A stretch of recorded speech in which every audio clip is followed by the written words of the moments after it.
Okay, we are off. We're live. All right. The light is good. No, we're good today. No Singapore sunsets here in this office in Zurich. We, Yeah, never we do. went underground for Good no. advice, actually. Never do a video at 5 o'clock or whatever.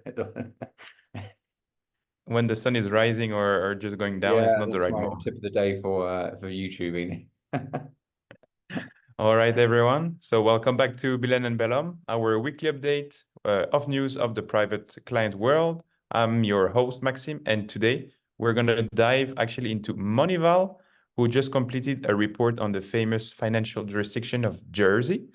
So for those of you who don't know MoneyVal, it is a committee of experts under the Council of Europe that evaluates compliance with international anti-money laundering and counter-terrorist financing standards. So joining me today, as always, our resident legal expert, Ross Belhomme. Welcome, Ross.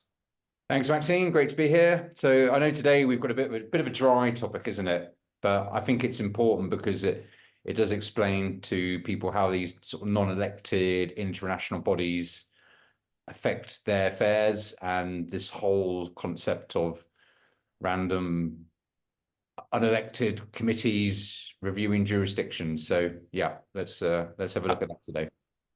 Absolutely. So let's just start with the background before we look into how it affects our clientele. So what on earth is MoneyVal and why should anyone actually care about this? Yeah, look, there is a reason why you should care, which we'll come on to a little bit at the end. It's not a long video, this, I don't think, so we'll get through it quickly, but it is important and it does affect clients. So this has actually existed since the 90s, actually. I think it was 1991 that MoneyVal was put together. It's a committee of experts on the evaluation of anti-money laundering and financing of terrorism, so MoneyVal, sorry, for short. And it's actually part of the Council of Europe. So that's not to be confused with the Council of the EU.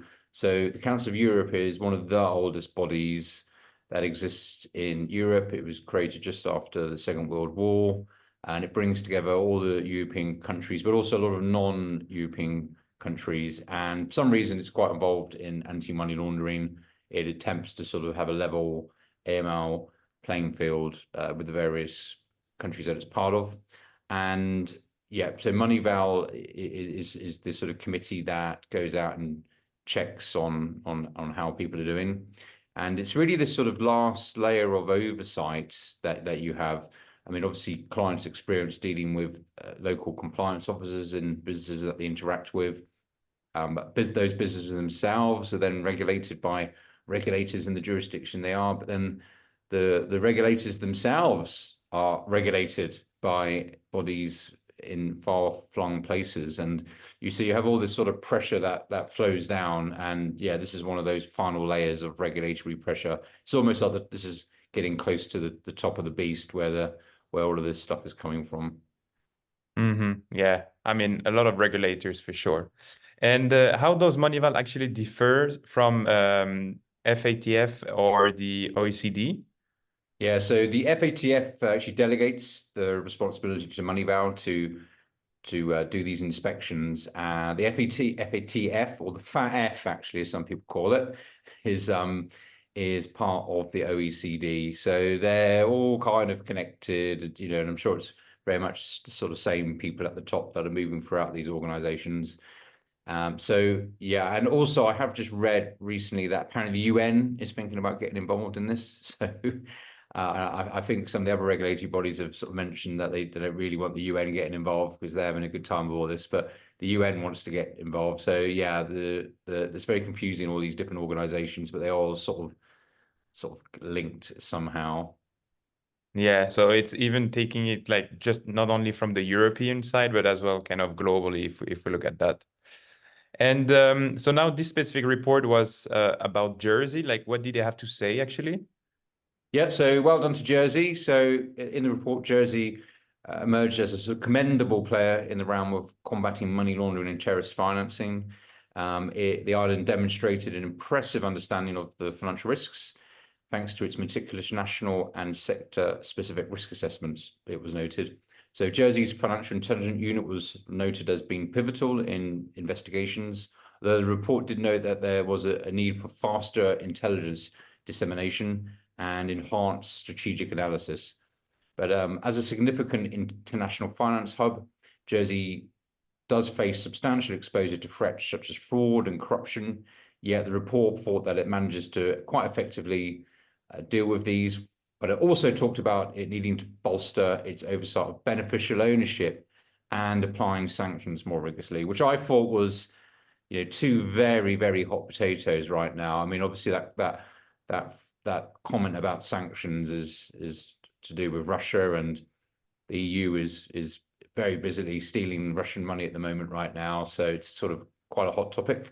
And very interesting about the beneficial ownership mention here. I've always said that is sort of never going to go away. It seems it's going to all bubble in the background, even though, as we mentioned on previous videos, the courts have got rid of or pushed away the rights to these beneficial ownerships. It has been found that it was breaching privacy rights in the European court. So a lot of the offshore jurisdictions scrapped plans to roll out public beneficial ownership registers. So it's interesting that they mentioned that. But yeah, the report did highlight Jersey's really good international cooperation, particularly in asset sharing, which again I thought was a really interesting phrase to use in a report. But I think this is sort of talking to seizing sanctioned assets. They again sort of mentioned Jersey's need to have swifter communication and improve its sanction implementation. So all in all, it was very good for Jersey, very, very good. All right, so good news for Jersey, and so as well for the individuals who use Jersey as a jurisdiction? Yeah, I think the answer to that is sort of yes, but. So yes, they couldn't have had a bad report. If it had been a bad report, it would have been terrible for everybody. But yeah, so it's good news. I think what it does mean for clients is that Jersey's got a sort of clean bill of health.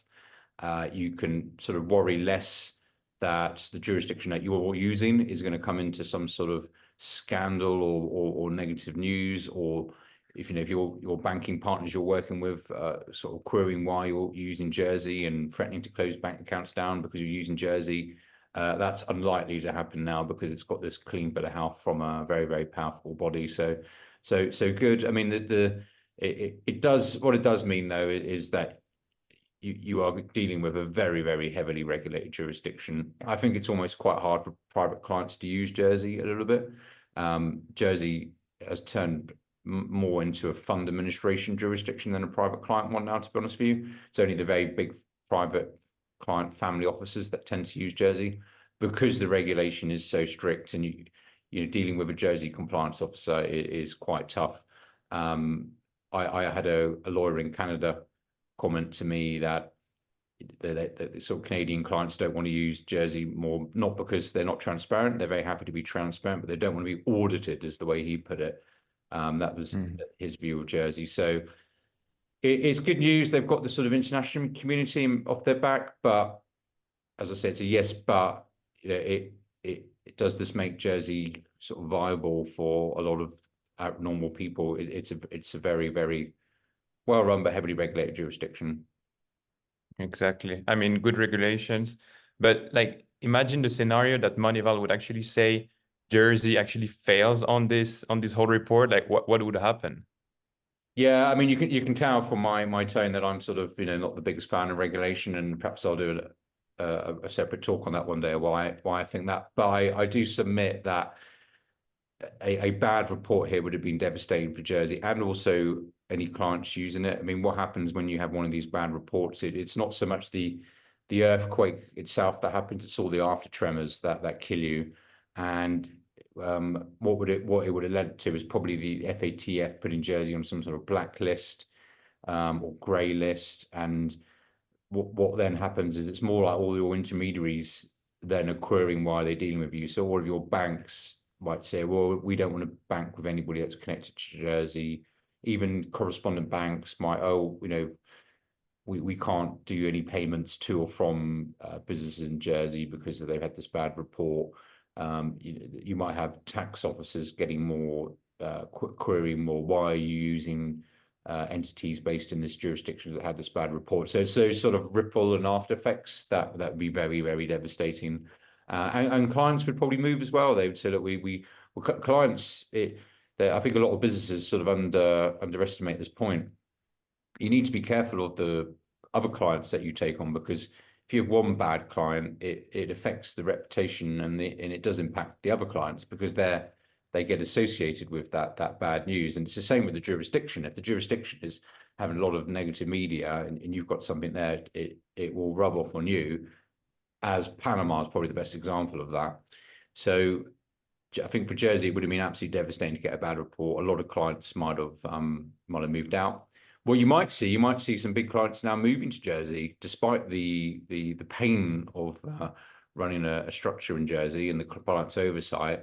You might see some people moving there because, you know, it's now potentially seen as the sort of pedigree offshore jurisdiction. Exactly. I mean, it's nearby Europe, and for sure they have, you know, very highly qualified bodies and teams there. So yeah, why not a good idea for our future clients? Do you maybe have any final thought on jurisdictions, regulations, or we just cut it short today and we'll dive in another time? Yes, dive another time. I should disclose, though, I am actually from Jersey, so I'm allowed to be a little bit critical of Jersey because I personally worked in that and brought up in that environment, and yeah, I know how it works there. But it's a great place for the right person, I'd say. Good. I think it sums it up very, very good, Ross. So yeah, I think that's it for this week of Billen and Belhomme. We hope you enjoyed the MoneyVal little deep dive, and we look forward to chatting with you next week. All right, Ross, take care. Awesome. Thanks, Maxime. Ciao.